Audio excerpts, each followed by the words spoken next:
Hey you guys, it's Kaye here. Excuse me. Get that out of the way. Excuse me, you're on camera. Don't you know you're not supposed to show your backside on camera? Hey everybody, Kaye here on the homestead, and it's been another long day. Wow, I am pooped. So I have this new helper, I told you, Mario, and so I had a weak spell this week.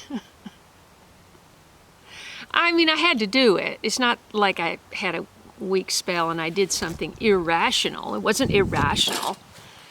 It was, but you know, it winds up being rather costly when you start trying to improve the looks of your place. So, you know, I had the two, by the way, if you're new here, I live on a homestead of 9+ acres in Tennessee with 4 cats. Did have 5, now I have 4. 3 siblings, 1 senior.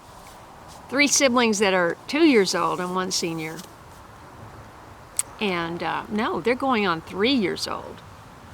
Hey Spot, where'd you go? And I'm trying to be self-sustainable and grow my own food and just have the biggest, most wonderful gardens you've ever seen. Because I had this tiny little garden in California and I can't get enough. What can I say? I can just keep buying seeds, keep buying plants. Anyway, so I had the 2 trees taken down. This was a month or so ago.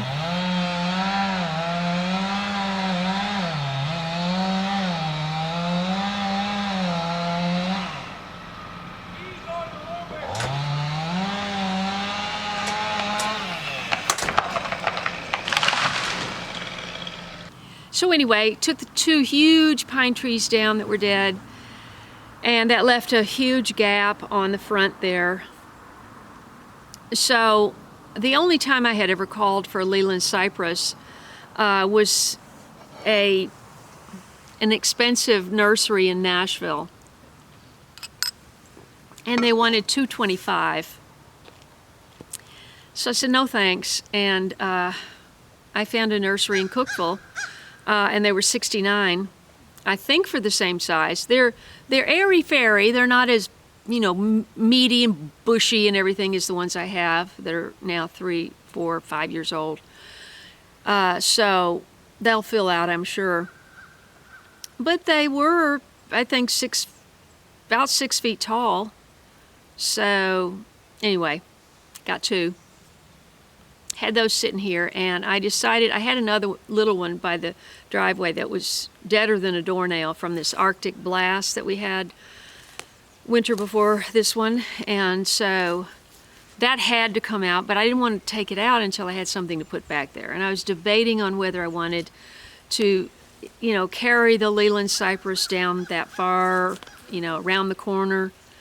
And so I walked into the nursery, and I saw this really pretty camellia. Now, if you remember my California garden, it was loaded with camellias. I had the entire back property wall, which is 50 foot, you know, that was all camellias that were like 15 feet tall. Those were pale, pale pink. And they bloomed in January. So when nothing else was blooming, it was gorgeous. And then, just as they were getting their peak, then the really vivid pink, like almost a coral pink, but not coral. It was pink.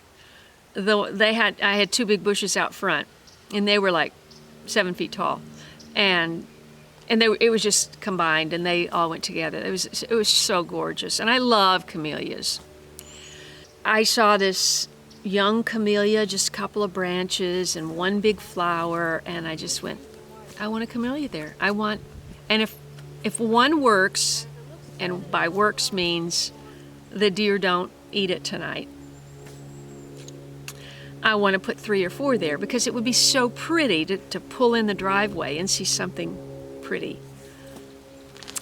So, and it's evergreen, so that's what I did. So I had that, the 2 trees, and I picked up this Lenten had never even seen this plant before.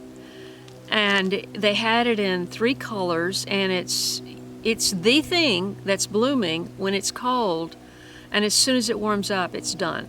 So, but it is a perennial, and it's gorgeous. And so I said, I gotta have one of each color. So I got 3 of those.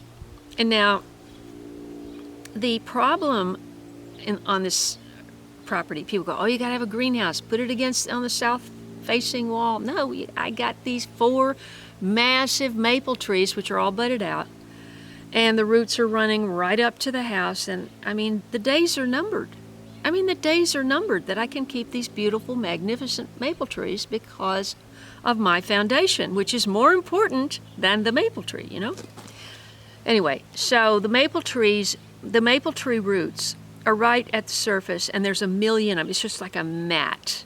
It's literally like a mat. It's like, so over here, where I have the flowers, across from the sidewalk, 8 feet from the tree, 10 feet, 12 feet from the tree, you get your hands underneath, and it's like pulling up a 2-inch carpet, the roots of these trees.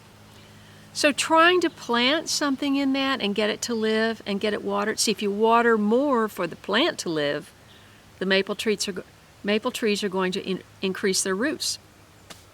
So anyway, this is a temporary fix. This is just to make me feel like something's pretty right now when everything's not pretty, except for the daffodils.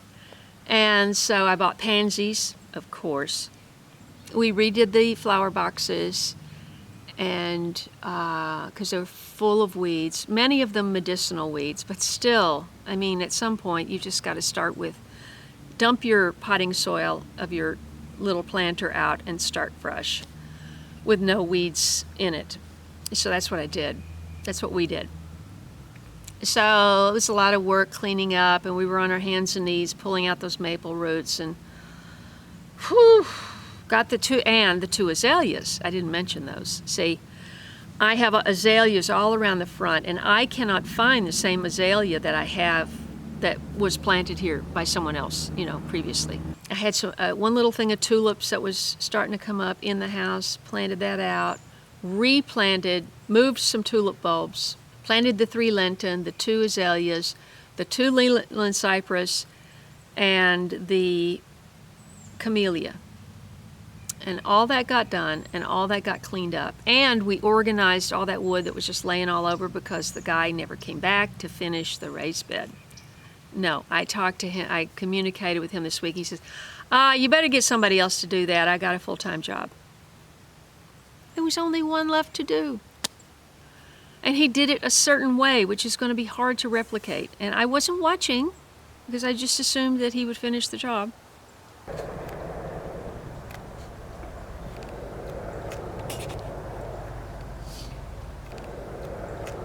So now things look better, and working my way down the firewood. We worked on the back, cleaned up a little bit back there. I had to. My mandarin orange tree that I brought from California, and the only time I've ever seen a fruit on it is when I had it in the ground, but I dug it up to leave, and it's never bloomed since. It's never bloomed or produced fruit since it dropped absolutely every single leaf, that one and the Meyer lemon. And then it started getting spots, and I just knew it's more than the mealybug problem, so they both went into the forest today. They got dropped off in the forest. The pots got washed out, and something else will be taking its place. So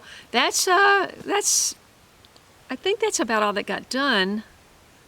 Because the 2 pine trees had such big roots, and they've only been cut, they haven't been cut that long. And anyway, the roots live for a while, under the ground. So we measured the existing Leyland cypress and tried to get these so that it was kind of symmetrical, but it was impossible because where I wanted to put the left one was a slab. I don't even know how big it was, but it was at least this big.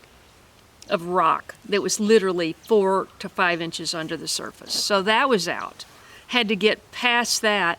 And on the other side, it was just so many roots. Well, it was the tree, and then it was just, we got just off of that, and he had to use that heavy iron pole, bang and bang. So while he was kind of trying to sort that out, I took my loppers, my bypass pruners, and I tried to cut out some of the branches in the existing Leland cypress that just weren't, they were dead, you know, from that Arctic blast. It was just really nice being on my four-wheeler again.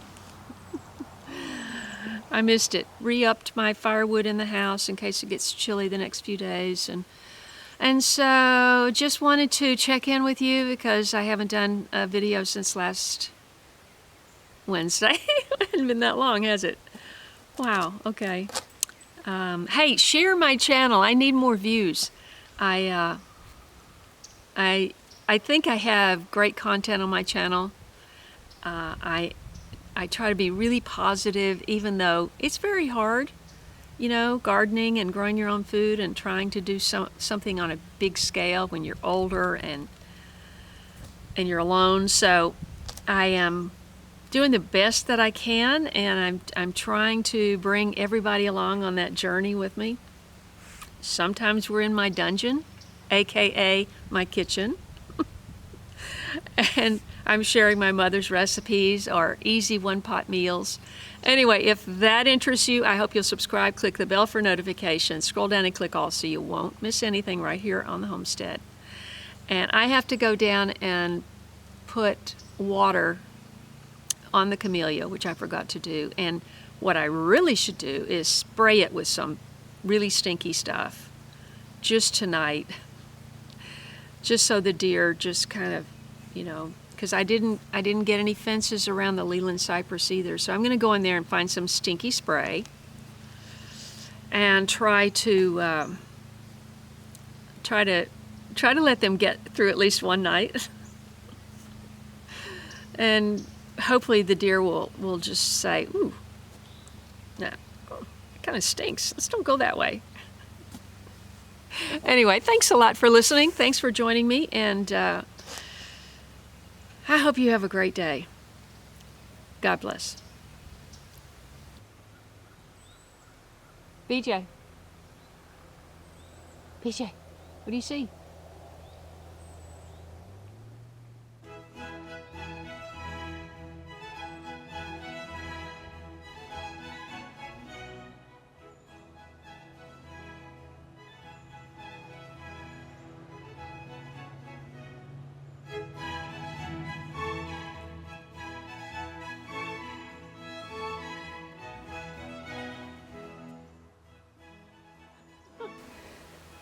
I bought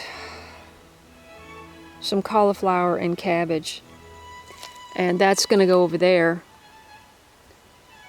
along with some carrots. And did you know that you should plant chives with carrots? I just learned that.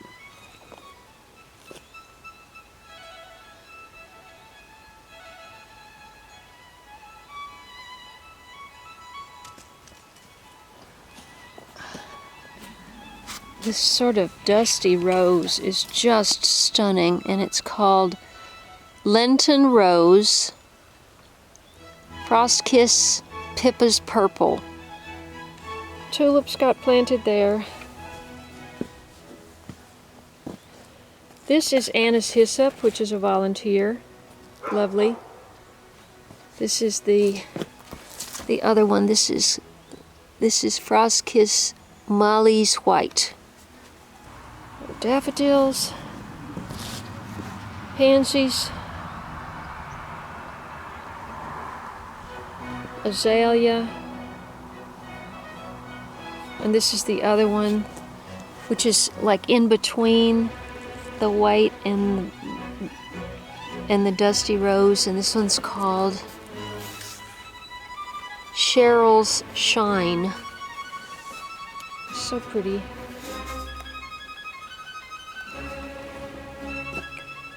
Oh my goodness, there's a bloom. So that's going to be a real bright orange. More pansies. Hi, Spot. Hi. What else did we do? Oh yeah. So these flower boxes, those have pansies. And this is the other azalea. This is the next big project that I have to work on. This is a hazard. You see all these big roots everywhere. Maples just run their roots right along the surface. And you see those are some big roots heading straight for the sidewalk here. So in there it's just matted with roots.